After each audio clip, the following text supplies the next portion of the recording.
I said yesterday that we were not going to be able to look at book 2 in any detail, nor even in a summary fashion.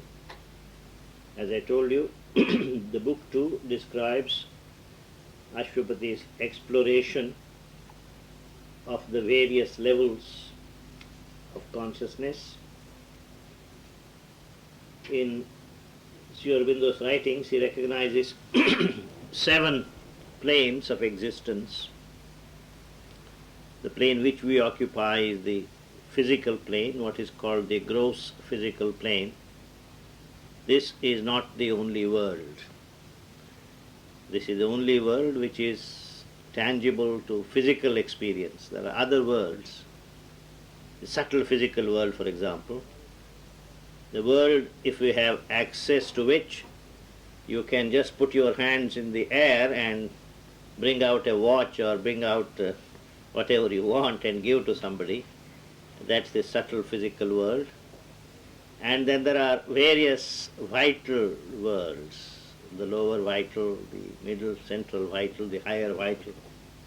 There you have the heavens and the hells, paradise and its opposite, all these. Then you have various mental levels. And if you go beyond the normal mental level, you go to a world which is accessible to poets, to scientists, people who get new ideas. Then there is a world which is the world of prophets, world of saints. So there are many, many worlds, and the first thing Ashwapati tries to do is to possess all these worlds. These are all worlds in our consciousness. And normally we live oblivious of all these levels of consciousness. As I said the other day, our consciousness has many mansions, has many stories, but we spend a whole lifetime occupying only the front room, assuming that's all that we are.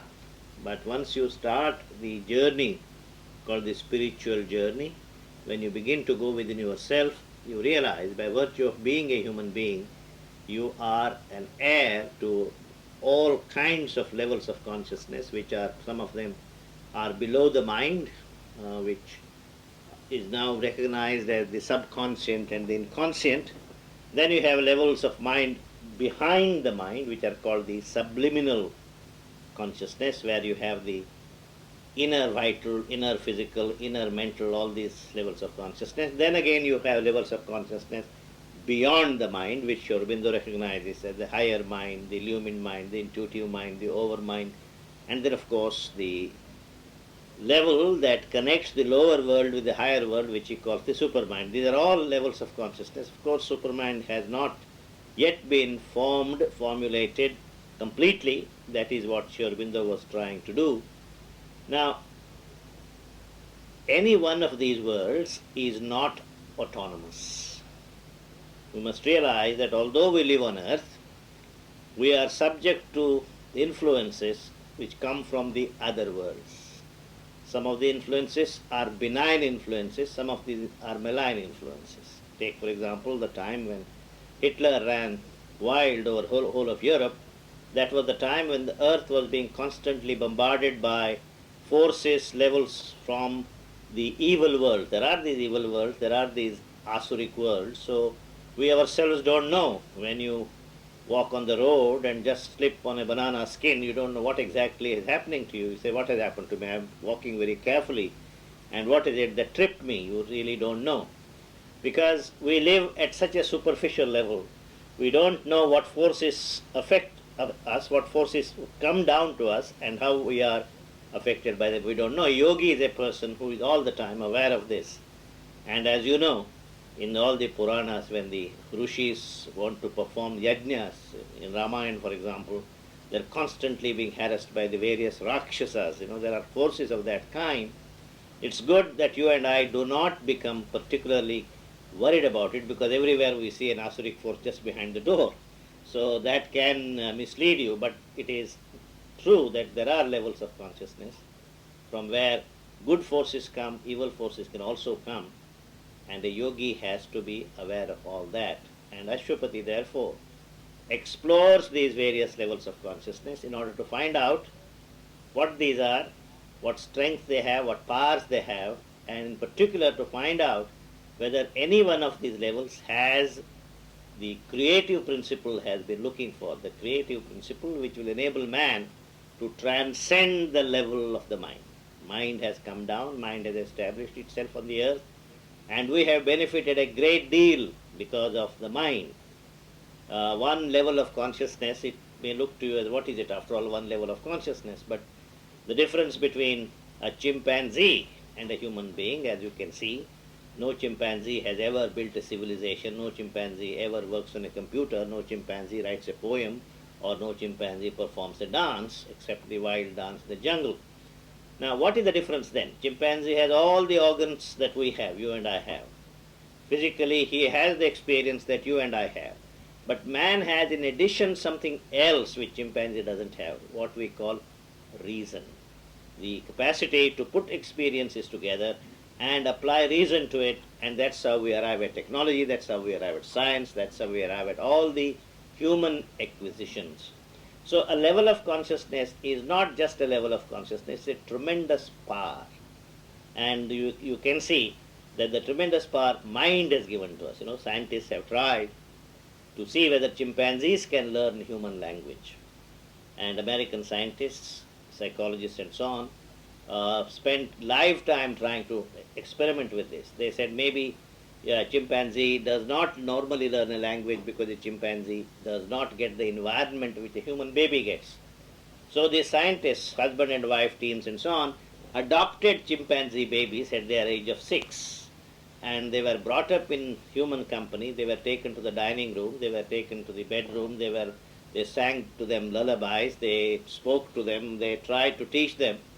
But they found no matter what you do, how much social environment you provide a chimpanzee baby never learns a human language until about the age of 9. People have tried this. A chimpanzee probably learns about 300 to 400 words, that also with great difficulty. Whereas in the case of human beings, it is impossible to prevent a child from learning its own mother tongue. It may be difficult for a child to learn a foreign language in schools because our schools are so bad. But the child is such a wonderful learner. You must have seen, if you bring up a child in the environment where the child is exposed to a dozen languages, the child will learn a dozen languages. The child is a wonderful child, is a great genius. We all were great geniuses. Very often I am convinced of that. But what happens to our genius? Our genius is systematically annihilated when we join schools. The school is not a place where your genius, your talent is honed and trained, but your individuality is all ruined. But the point I'm trying to make is this capacity that human beings have to learn a human language effortlessly, almost without effort. I don't think anybody appoints tutors to teach a Gujarati to a Gujarati child in Ahmedabad or Baroda, because the child just learns like that. Unless the child has suffered some brain injury, brain damage at an early age, it is impossible to prevent a child from learning a language. The child automatically learns it. But whereas the chimpanzee doesn't learn. Why? What's the difference? The difference is man has what is called the mental consciousness fully. Chimpanzee doesn't have. And it is this language, therefore, is a function of this consciousness.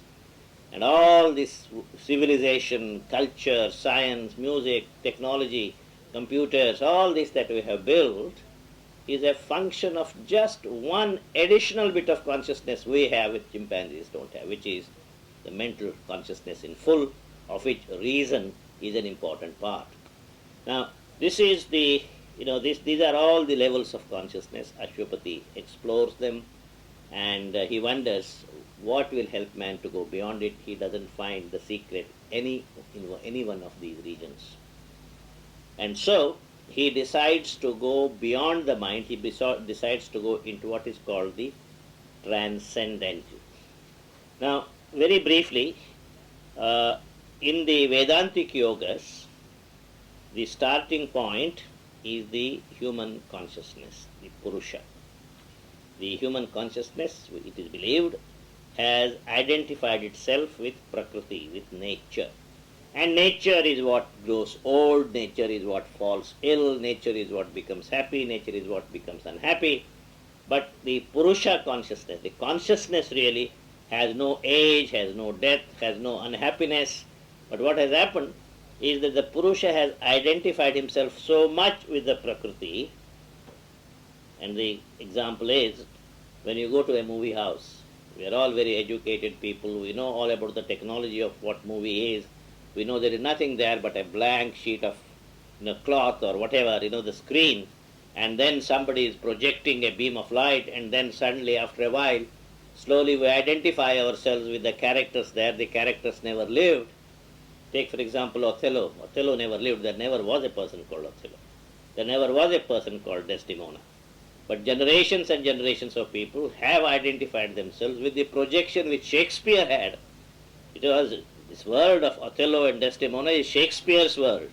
But you and I, because of this magic, this illusion, this Maya, we identify ourselves with Othello and Desdemona, and we shed tears when Desdemona is strangled, and we get very angry with Iago. We know this, all this we know is nothing. There never was an Iago, there never was an Othello, there never was a Desdemona. And yet, look how real they are. Similarly, our Purusha, our consciousness, has identified so much with the Prakriti. When I get old, when I have grey hair, I feel as if my consciousness has grown grey hair. It's not your consciousness hasn't grown grey hair. Your consciousness is immortal, it's deathless, it is knowledge, it is bliss, but this identification. Now, the basic principles in Vedanta is trying to disengage this consciousness from its complete identification with Prakriti. And once you disengage this, then you find that the world that you had created and the world which gave you all the pleasure and the unhappiness and so on doesn't exist. It's a world that your mind projects. Your mind projects the world, and the mind suffers and the mind enjoys. The world doesn't exist. The world is what your mind has projected. If this projection is taken back, if the consciousness is taken back from its engagement in Prakriti, then you find that there is peace, there is bliss, there is infinite joy, there is the feeling of immortality. This is what the Vedanta really talks about, that is, disengagement of consciousness. Now, if disengagement of consciousness is what this is all about,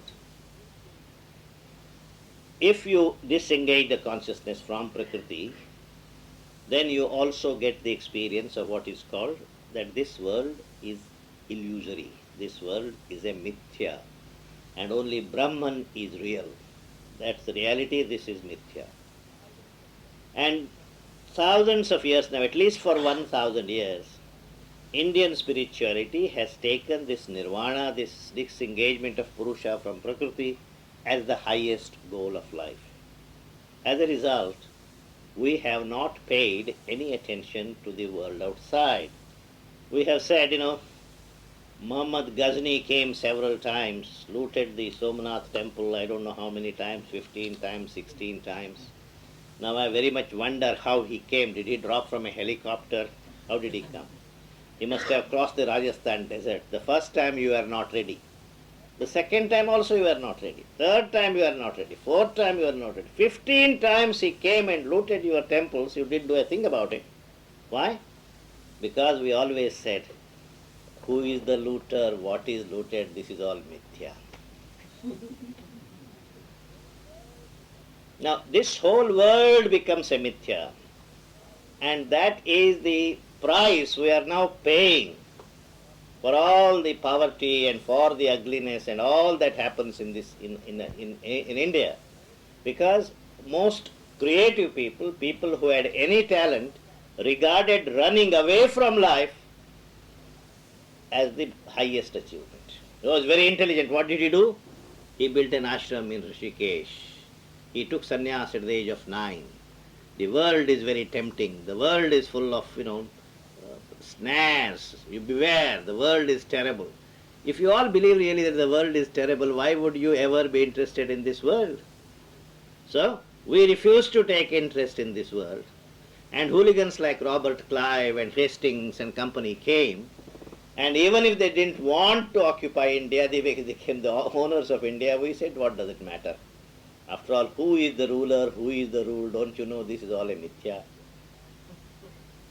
This has been the story of Indian spirituality, unfortunately. For 1000 years, this was not the case. This was not the original Indian inspiration. If you go to the Vedic inspiration, you'll find the Vedas always wanted prosperity. Opulent India was the Vedic ideal. And man should walk this earth, should make this earth perfect. That was the Vedic aspiration. Somehow, this defeatism, this negativism, all came first with the Buddha. And it continued. And for some reason, Shankara also contributed to this a great deal. And, he made the Kaupinam the great ideal. Indian spiritual tradition has two main branches. On one branch, you find the Rishi, and the other branch you find the monk. Somehow, the monk became our ideal, not the Rishi. Rishi is one who wants to live in society, who wants to conquer the world for God. That is what Rishi does. What does monk do? Monk is afraid of the world and he wants to run away from the world as fast as possible. If somebody is afraid of the world and wants to run away from the world, how can he guide you? Because he himself is afraid of the world. You must take guidance from that person who is not afraid of the world, who lives in the world, who establishes his flag of faith in the world. He knows the world is imperfect, but he tries to improve the world, he tries to make the world perfect. That is the Vedic ideal. Somehow the shadow of negation, as Ashwapati says, came with Buddhism. And, Buddha is the spiritual man. Buddha is not the complete. Buddha's avatar is not what is called Purna avatar. Krishna is the Purna avatar. In fact, in the story of in the avatars, Buddha came too late.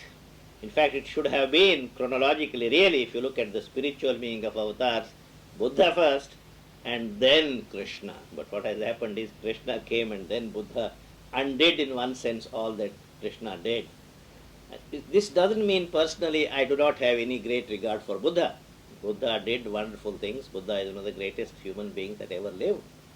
But the impact of his teachings, the popular impact of his teachings, was one of negating life. I am not worried about the philosophy of Buddhism. I am not worried about the philosophy of Shankara. Shankara's philosophy is one of the greatest philosophies ever formulated on this earth. And Sri Aurobindo has paid greatest compliments to Buddha. He says in his Life Divine that there never lived a more intelligent person than Shankara. The logic that he built, the commentaries that he wrote, showed a great intellectual power. But with all this, the ultimate meaning is this life has no worth.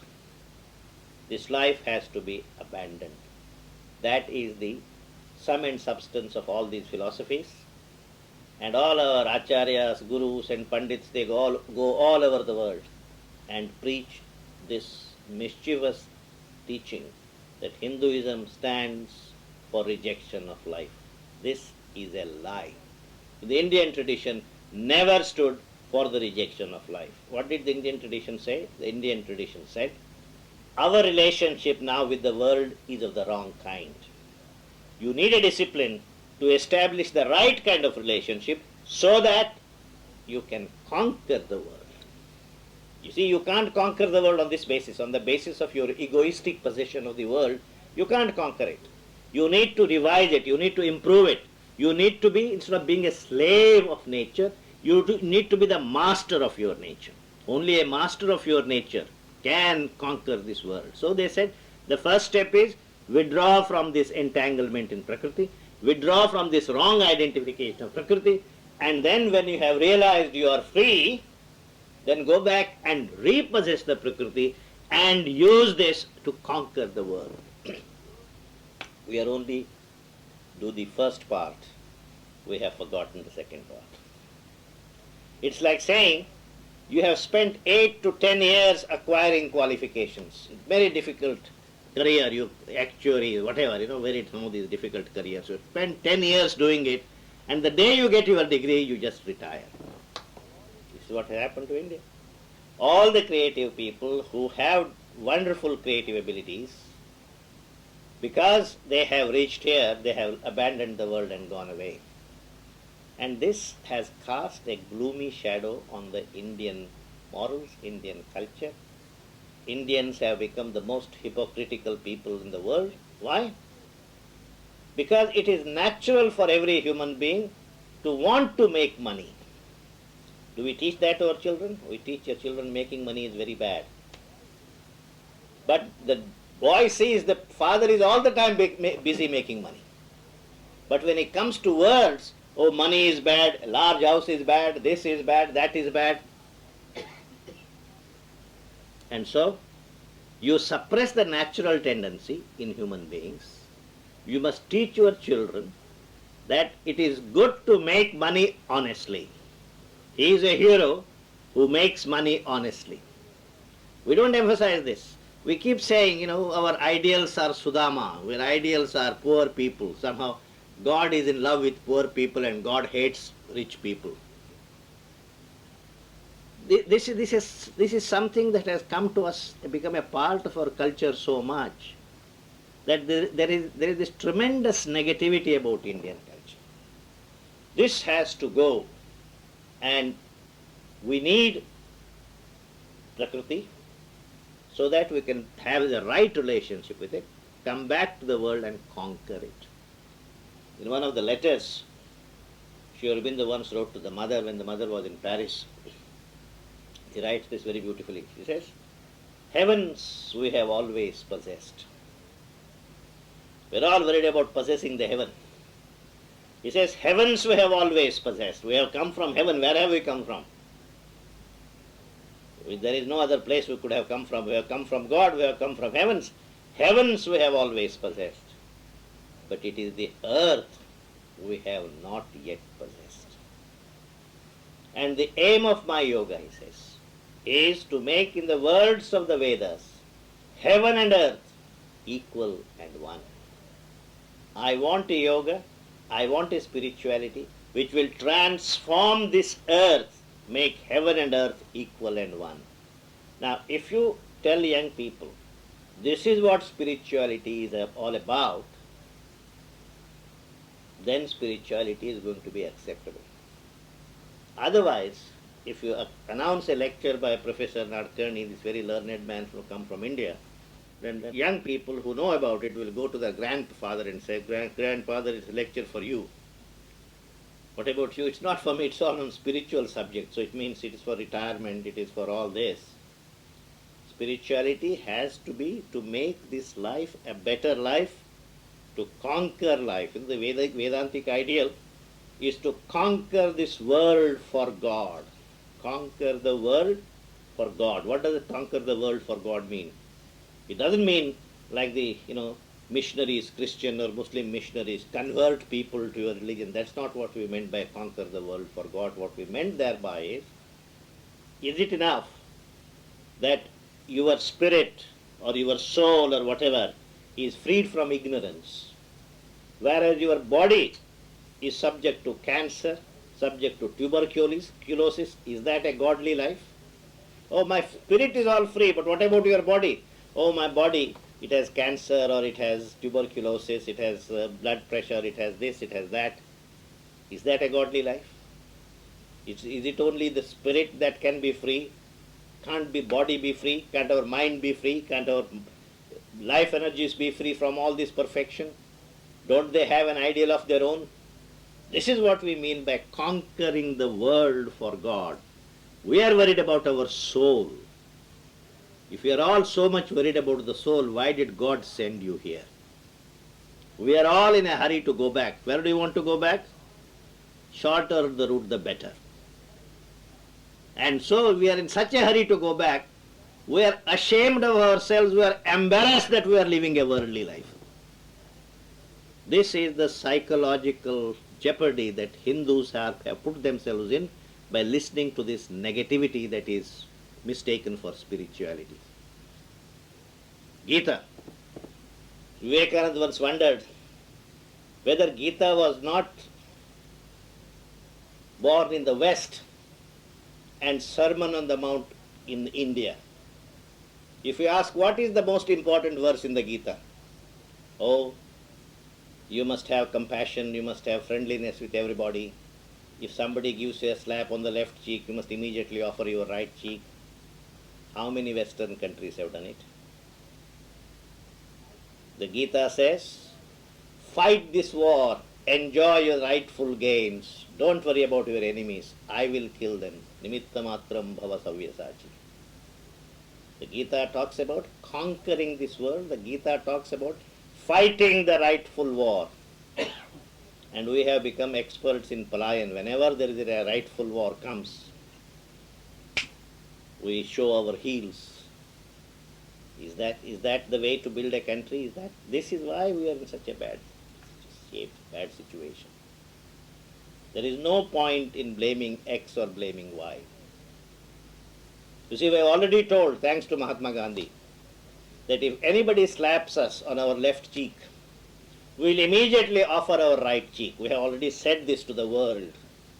And so, when somebody gives you a slap on the left cheek, the BBC, the Voice of America, everybody starts counting. 1 second is past, 2 seconds is past, these fellows have not yet offered the right cheek. And then they comment, last time India was received a slap on the left cheek, India showed the right cheek in 5 seconds. This time they have already taken 10 seconds. What has happened to India?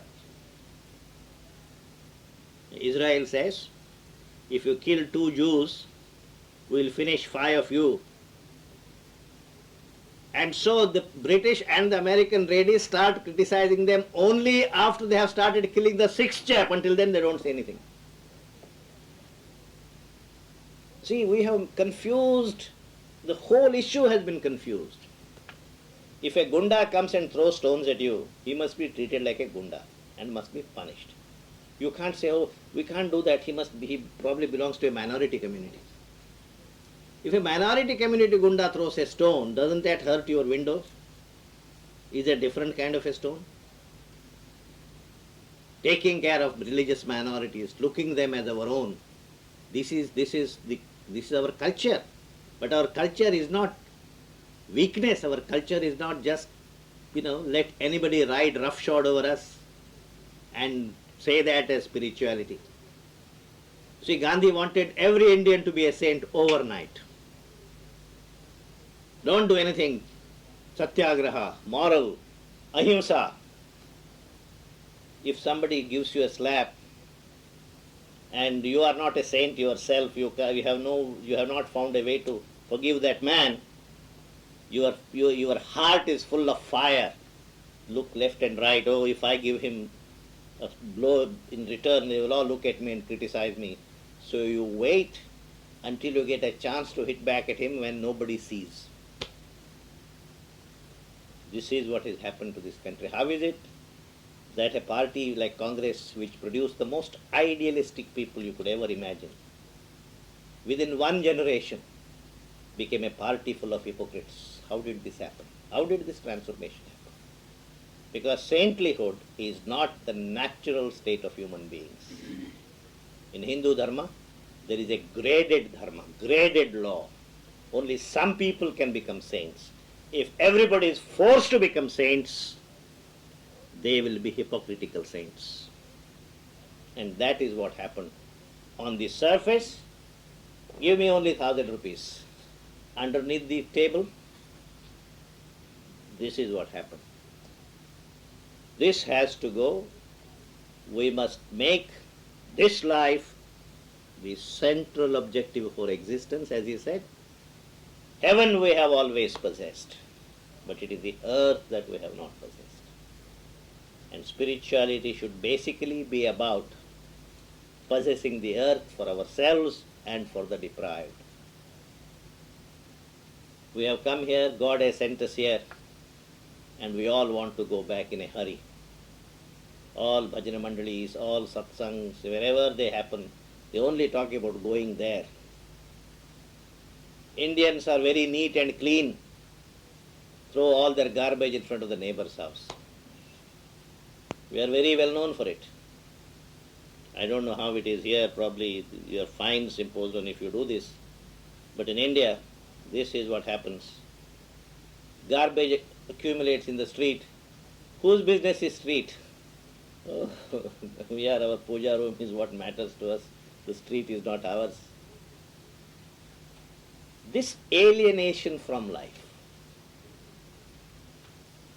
this has been the canker eating the vitals of Indian life. This has to change. This has to be, we have to go back to the original ideals, Vedantic ideals. Just imagine one Sunday morning, I come to your house and see that you are all ready to go out in your cycle with a bag and everything. And I ask you, where are you going? You are saying, I am going out to come back home. That of course your home is a place you come back to. But where are you going now? You say, I am going to a bookstore, I am going to a vegetable market, I am going to a supermarket, I am going here, there, this is what I want to do. That's exactly when God has sent us here. Why are you in a hurry to get back? Ask yourself why you have been sent here and do that job.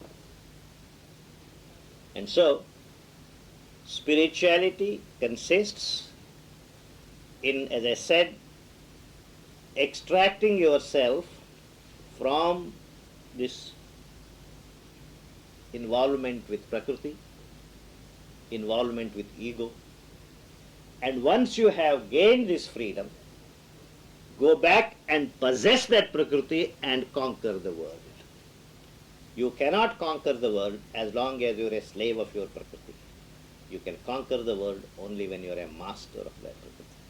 And this first stage is a compulsory stage for everybody. But it is not the final or the complete sadhana, it's only the first part. And we have put so much emphasis on the first part, we have forgotten the second part. And I don't think that this has been done for any avoidable reason, because, as I was saying yesterday, people have tried to change this world. They have tried through education, they have tried to philanthropy, they have tried to moral rearmament, they have tried various ways of changing this world. But the world has not changed. And so people said, forget about this world can't change, therefore let us only look after our soul. Now what Sri Aurobindo is saying, world can be changed provided you harness a greater power than the mind called the supermind. So it's not for nothing that Shankaracharya and others despaired of this world. They despaired of this world because man until now had only a mental consciousness. And with the mental consciousness you cannot change this world. That's absolutely true. You can only do a minor repair. You know, we have a story. Each state in India has its folk story. So we have a folk story. It's not real.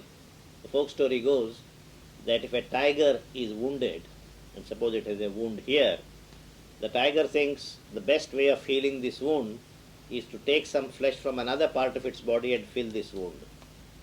So the tiger does that. So as a result, what happens? Two wounds. Original wound and the other wound that you have done. Then it goes on, after 2-3 days, takes its flesh from some other part of the body. So the whole body gets wounded. And so if you try to improve, what Sri Aurobindo has been saying, if you try to change the world through the mind, you will end up wounding the whole body because mind does not have the capacity. There is a greater power, what he has recognized as the supramental. It is not a fashion, it is not a fad, it is the only power that can change the world.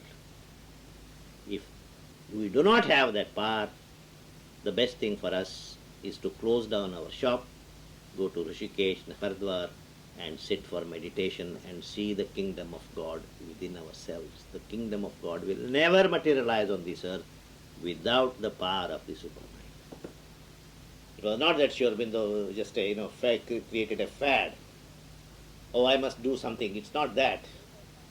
He realized that the greater power than mind must come down to make this world perfect. And making the world perfect is basically what spirituality is all about. We have mistaken that making our soul perfect, our spirit perfect, no matter what happens to our body, that we have taken to be real spirituality. That is not real spirituality, that is only half spirituality. A full spiritual program involves perfection of the soul, of the mind, body, and life energies. And when you do this, you are conquering the world for God. This is the complete program of spirituality. And here, the part that we are going to read now is a part where Ashwapati, as I said, has examined all these words, come to the top, the mental consciousness, and he finds that so far the creative principle is not available to him, and as he goes beyond the mind, he finds himself into Nirvana. Nirvana is that state where the world itself disintegrates. And this is an experience where you find a drop of water has merged with the sea. And you have the sea's peace, the sea's power, but you do not have any individuality, you are gone. What is called Nirvana it really means taking if you light a candle and extinguish that candle, that is Nirvana. Extinction. Nirvana really means extinction. What gets extinction? Your individuality gets extinction. The individual becomes one with the universal. That is Nirvana. And therefore the universe is peace and joy, everything comes back to you. Now this is the experience to which Ashwapati has reached, and the first 6 lines describe this on page 305. Sorry, 310.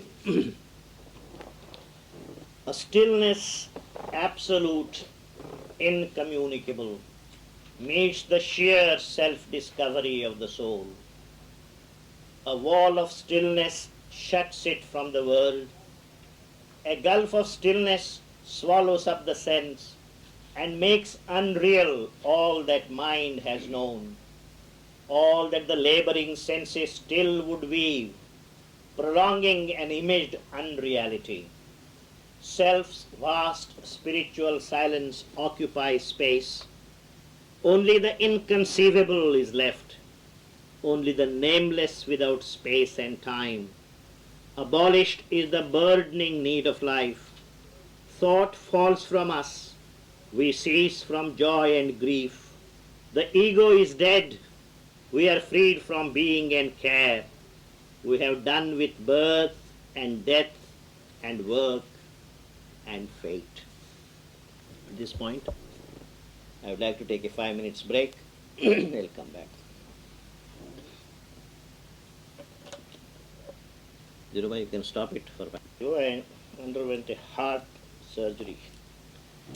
And although when Savitri is in my hand, I forget that I had a heart surgery and so on. Sometimes I do feel maybe after 1 hour and 15 minutes, 5 minutes, 10 minutes break may be good.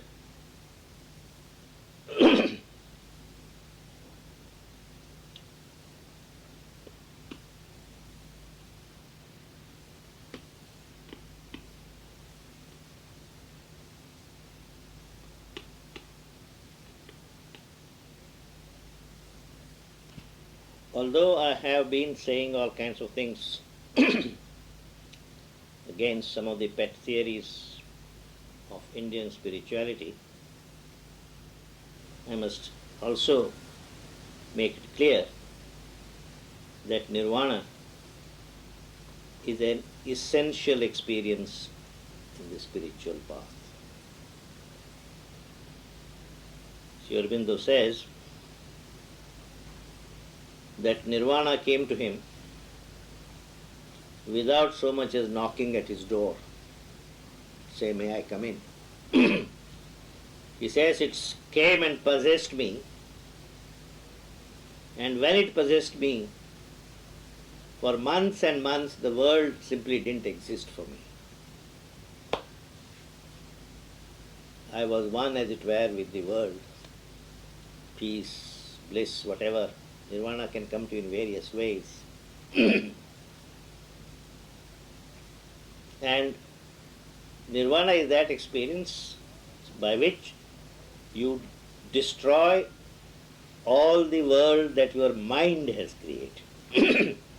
Now, before you go beyond the mind, this destruction of the world is necessary. And one can't go beyond this without the experience of Nirvana. So we are not saying, or Sri Aurobindo never said, that Nirvana is not the right experience, it has no place. He doesn't say that. What he says is, it is not the ultimate experience. A man in Nirvana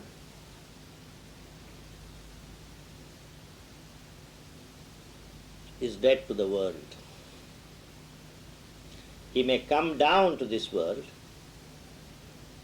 he may live like you and me, but there is a large part of his being, large part of his existence, which is still untransformed. Only his soul is transformed. His soul is free from attachment, from the ego. He experiences immortality in the spirit. But his body is exactly like your body and my body. And his nature is also a combination of sattva, rajas and tamas. And as long as your nature is a combination of sattva, rajas and tamas, as long as you are in lower nature, it does create a turmoil like anyone else, except that in this man's case, he is able to control it most of the time. In a person in whom this transformation has taken place, there is no sattva, there is no rajas, and there is no tamas. These have been transformed into their equivalent in the higher nature. There is a lower nature and there is a higher nature. You see, we talk about, in Tantric Yoga and so on, we talk about 5 koshas. The external body is one kosha. Then there is a subtle body. Then there is a Karana Sharira. Then there is a Ananda Sharira. All these various Shariras are there. And you can draw energies from all the other koshas into your physical body. Tantra Yoga, Hatha Yoga teaches us how to draw energies from our subtle physical body. Even when you begin to learn how to draw energy from our subtle physical, your body becomes so strong, impervious to diseases. You must go and see some of the rishis in the Himalayas, munis even today, living almost naked with eyes all around them. It doesn't matter to them, they have hardly forgotten ice is cold or hot. This kind of control they have got. If the point is, there are great many potential, there is a lot of potential energies we can manifest in the body. And ultimately the body can be made impervious to diseases, impervious to disintegration. That is the destiny of the body. And similarly our nature can be transformed completely, so it won't be a complex of sattva, rajas and tamas. It will be a higher nature. The same thing is true of the mind. So our entire, we all will walk this earth. What Sri Aurobindo says is very often very difficult to believe. We will walk this earth like gods. Oh, impossible. This is not possible. Not only possible, many people would say, we don't want to walk this earth like gods. We want to walk this earth, but like human beings, but without diseases, without any imperfections. That's a dream. You can only attain perfection at that stage.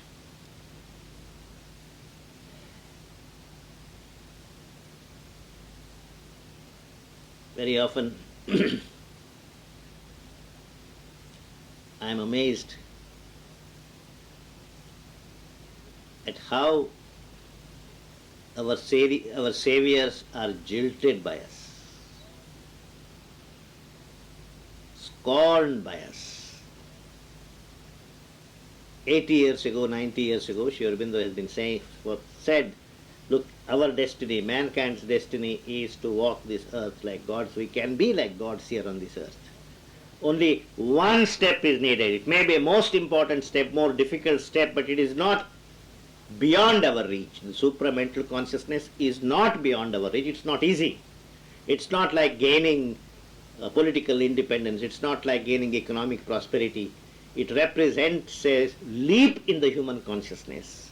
And the distance that separates the ape from the man, that distance we have now covered, is smaller than the distance between the man and the next stage. It's a very steep jump, but that's not impossible. That can be done. And the time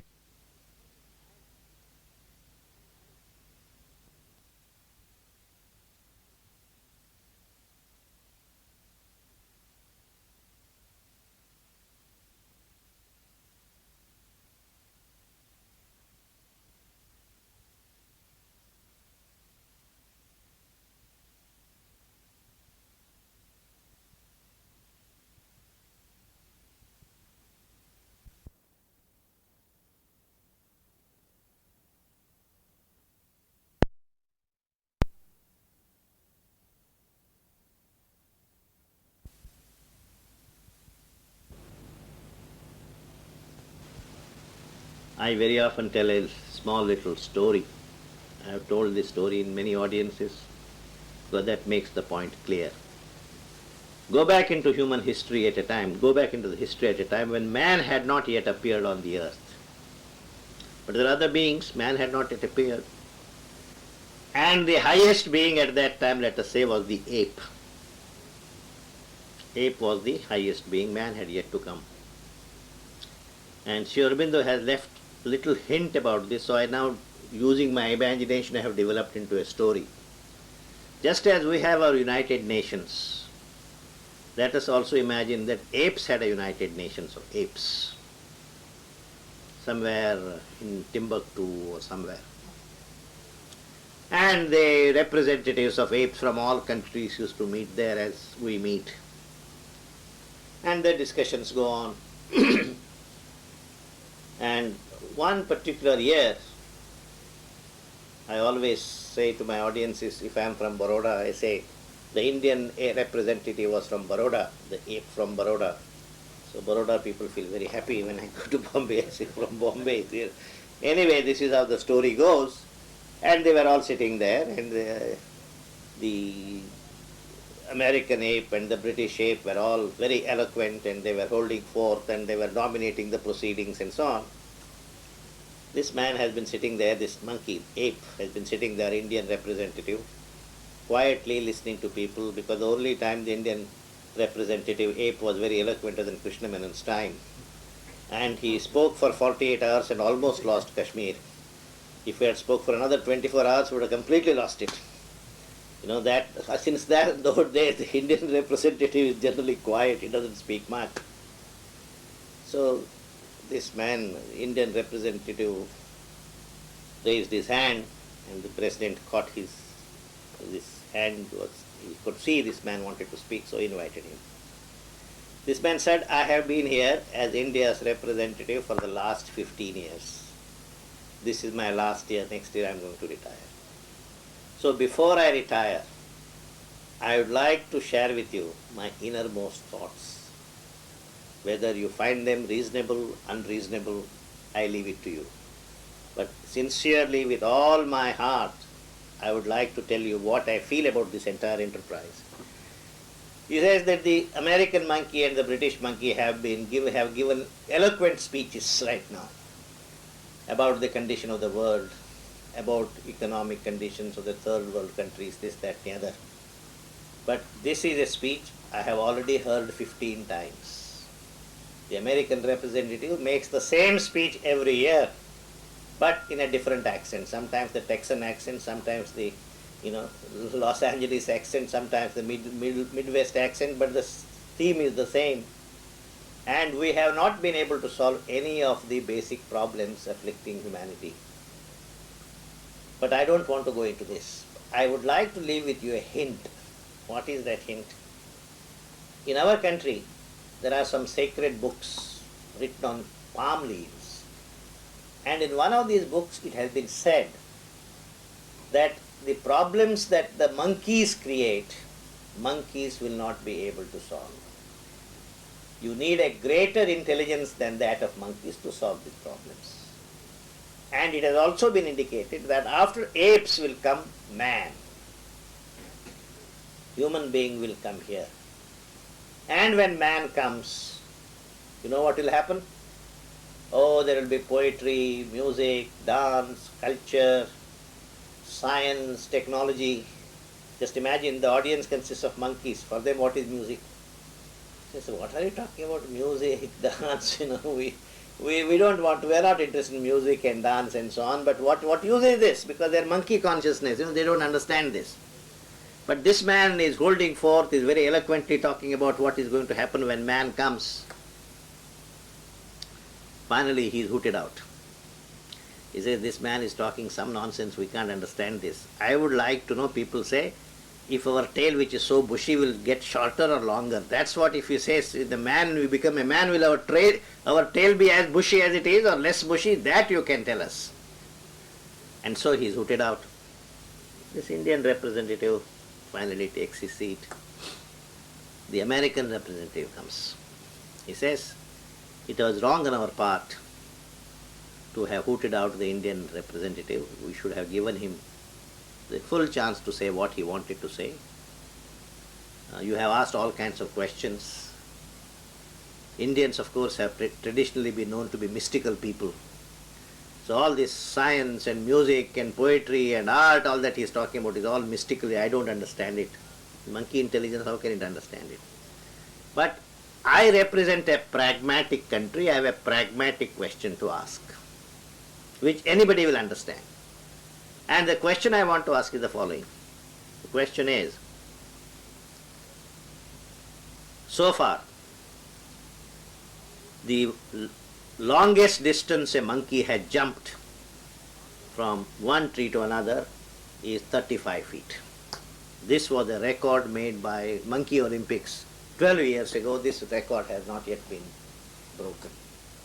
Now I want to find out, if you become human, will it be possible for us to jump from one tree to another which is 40 feet away? As monkeys, our best has been 35 feet. Will it be possible for us to jump 40 feet away? If we can do that, then we can consider being human. That at least in one measure we are performing better than monkeys. I would like the Indian representative to answer this question. The Indian representative comes and says, ladies and gentlemen, you have asked me a question, but I can't demonstrate, I can't myself jump from a distance of 40, but what has been written in my books, I'll tell you what has been written. You are worried about increasing the distance from 35 feet to 40 feet. I am told, when you become human, when we become human, then there will come a time when man will be able to jump in one hop from New Delhi to New York. Now you count how many feet it is. Is it 40 feet? Is it 4,000 feet? Is it 400,000 feet? Everybody says it is difficult to believe. Please ask him to take his seat. This is what Sri Aurobindo has been telling us. You are talking about raising your standard of living by 1%, this GPO, another this, that, the other. Our destiny is to walk this earth like gods. Oh, we can't believe this. Please ask this Sri Aurobindo to take his seat. We can't understand this, we can't appreciate it. He said this 80 years ago.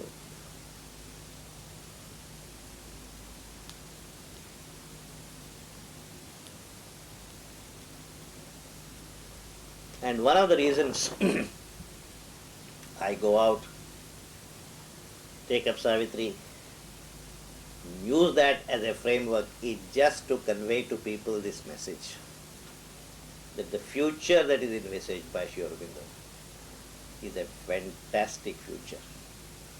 If you can't participate in it directly,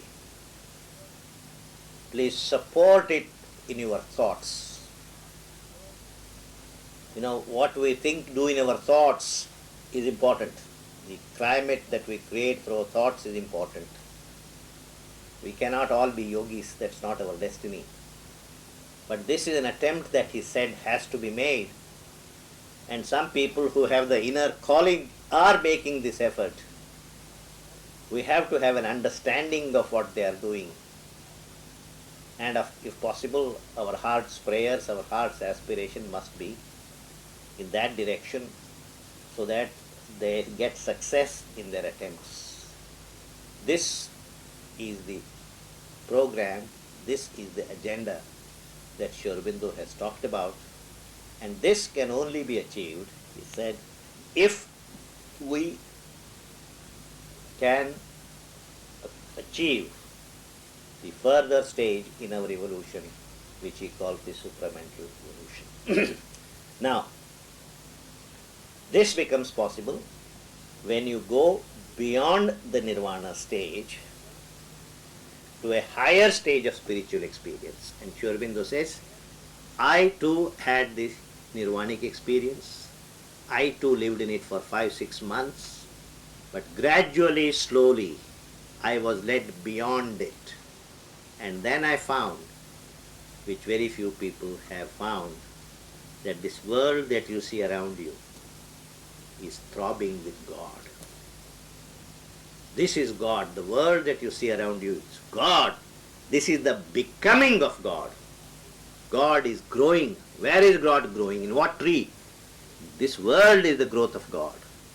And if you really look at the history of this universe, from dead matter to life to mind and all the glories of the mind, if you really see this, this is God growing. And as I told you the other day, in external ways, we are almost near to God. We can go to the moon, we can dock it in space, we can do all these wonderful things. 300 years ago, 400 years ago, nobody even dreamt that man will have this capacity. We have that power. All that is needed is to match this external power with inner growth. That is what Sri Aurobindo said in the Life Divine. The crisis we are facing, he said, is the crisis where man's inner being is incapable of matching itself with man's external growth.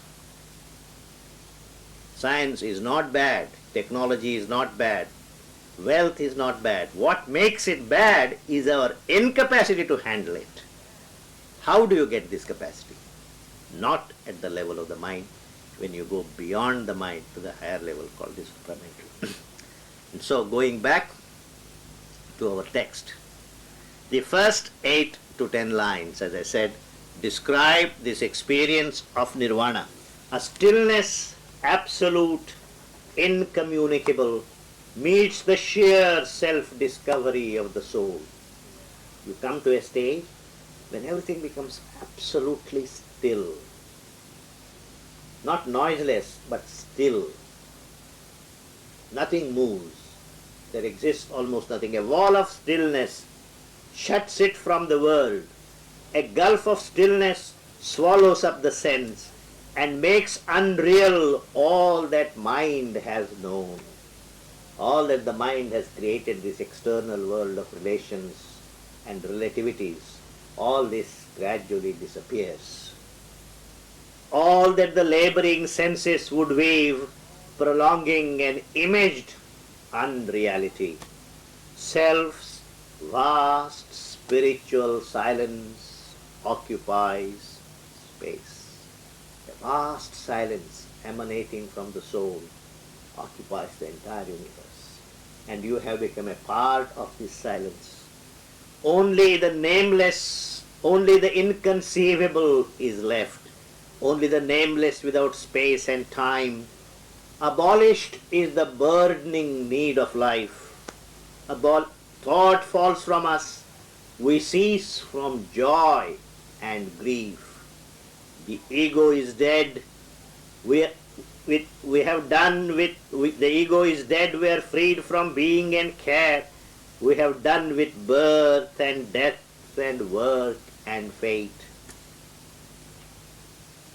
This is, as I said, in many lines of spiritual progress, the peak experience, the Nirvanic experience. You have become one with the universal peace, the universal joy, universal bliss. And I don't want to give you the idea, this is a small achievement. Nothing we have experienced, nothing you can ever experience will come anywhere near this experience. So overwhelming, this experience of Nirvana. But in Sri Aurobindo's case, listen what he says. O soul, it is too early to rejoice.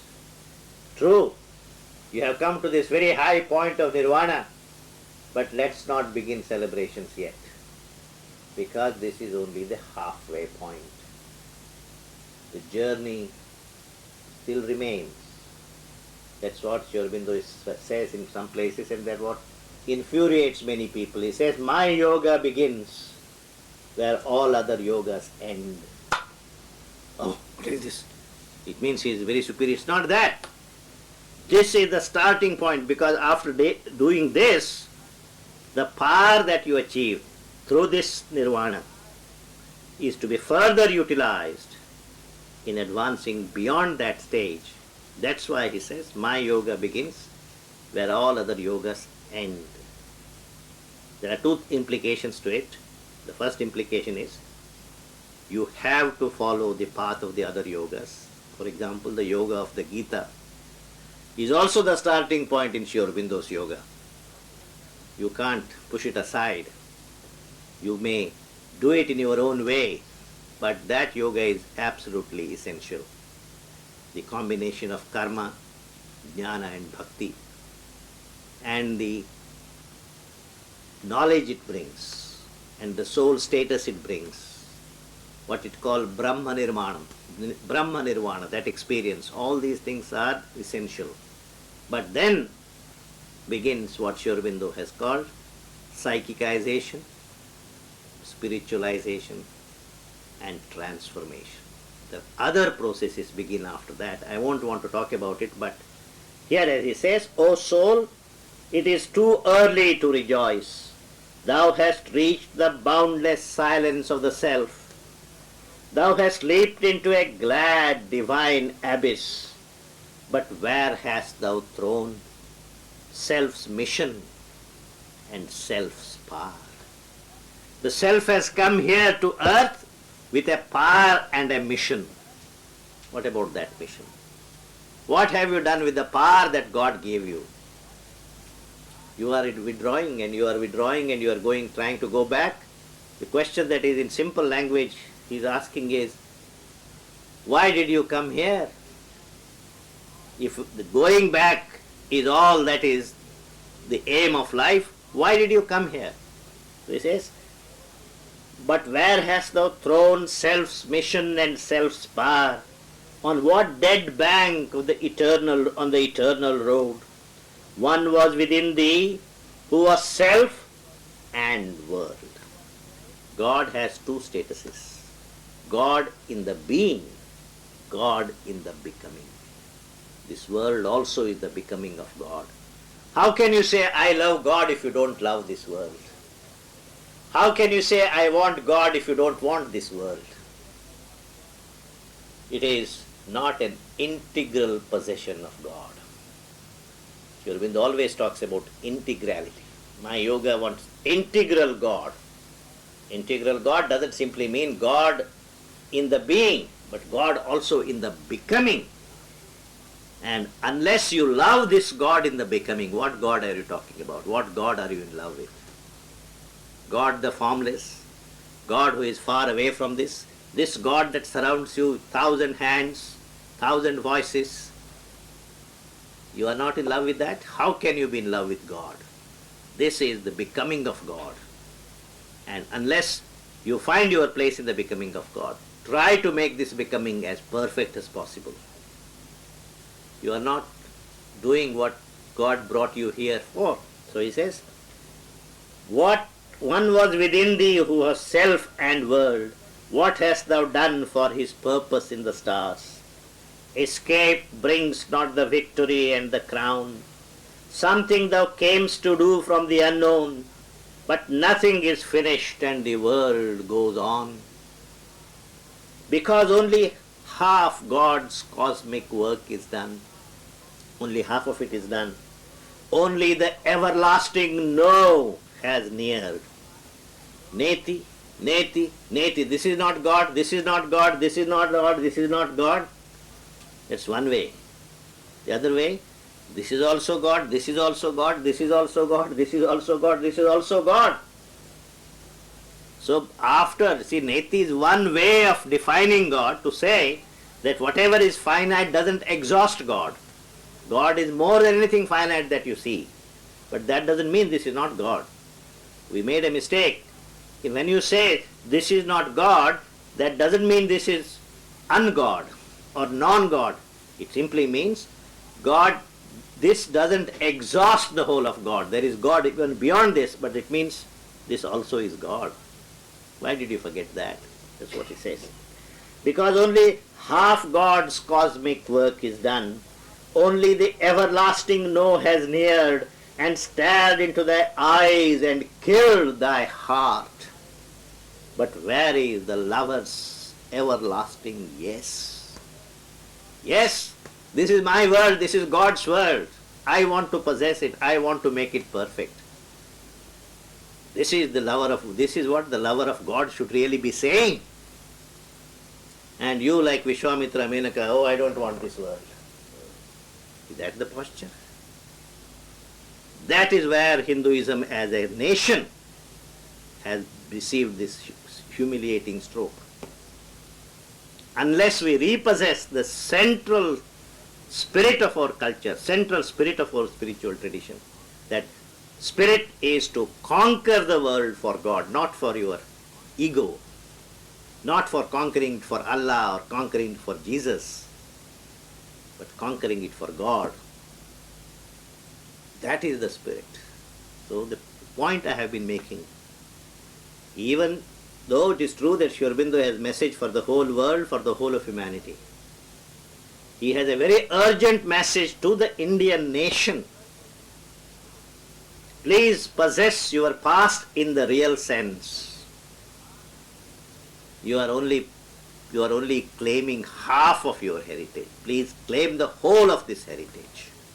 So he says, but where is the lover's everlasting yes, and immortality in the secret heart, the voice that chants to the Creator fire, the symboled Om, the great assenting word, the bridge between the rapture and the calm, the passion and the beauty of the bride, the chamber where the glorious enemies kiss.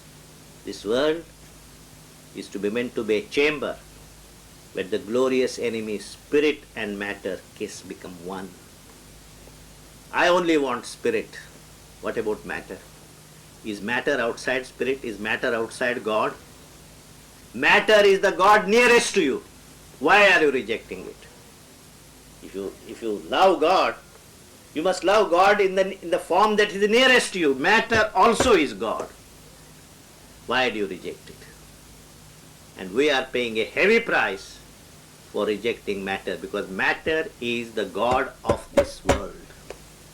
When God created this world, He said to matter, I will play the game according to your rules. If something is not manifested in matter, it is not real. It has to be manifested in matter. And because we have rejected matter, we are paying the heavy price in poverty, depravity, all the ugliness that you find in our life. Weakness. Matter has to be possessed. And so that's why he's saying, where is the chamber where the glorious enemies kiss, the smile that saves the golden peak of things? This too is truth at the mystic front of life. A black veil has been lifted. We have seen the mighty shadow of the omniscient Lord. He says, before God's face, there are two veils, there are two curtains. One is a dark curtain. Since it is dark, you recognize it's a curtain. But once you lift this dark curtain, there is another curtain. This curtain is made of light, and therefore you don't even see that it's a curtain. And you also feel that you have done your job. No, the second curtain also has to be lifted. The Ishavasya is so clear in this. Ishavasya talks about the world of the many and the world of the one. The world of the one is the spiritual world, what we call Vidya. And the world of the many is what we call Avidya. Avidya is the physical world. You know what the Ishopanishad says?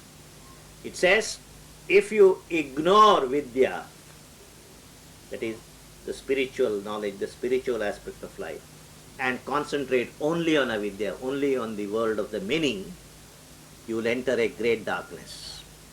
But you will enter a greater darkness if you only recognize Vidya and ignore Avidya.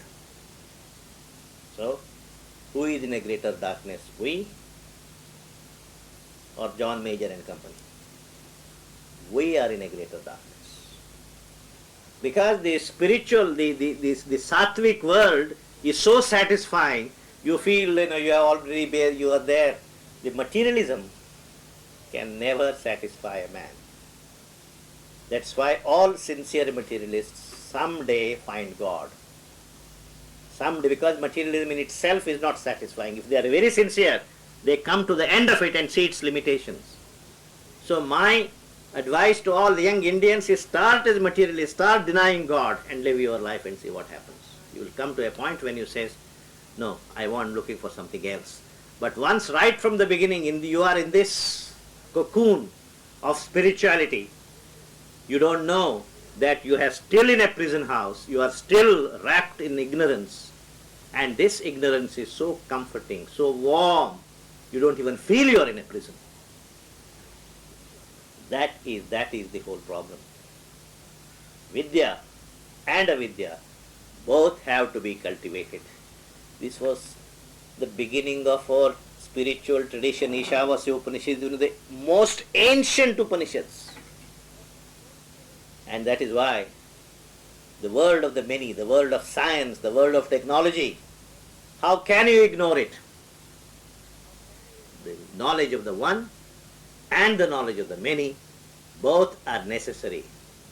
If you ignore the one, if you ignore the many and only concentrate on the one, you enter a greater darkness. That's what he's saying. And that's why he says, a black veil has been lifted. We have seen the mighty shadow of the omniscient Lord. But who has lifted up the veil of light? And who has seen the body of the King? The mystery of God's birth and acts remains, leaving unbroken the last chapter's seal, unsolved the riddle of the unfinished play. The cosmic player laughs within his mask, and still the last inviolate secret hides, behind the human glory of a form, behind the gold eidolon of a name. I leave a few lines and read a few more, and then we conclude for today. A high, same page, last 4 or 5 lines. A high and blank negation is not all. A huge extinction is not God's last word. Huge extinction, Nirvana, I want to extinguish the whole world. A huge extinction is not God's last word. Life's ultimate sense, the close of being's course, the meaning of this great mysterious world.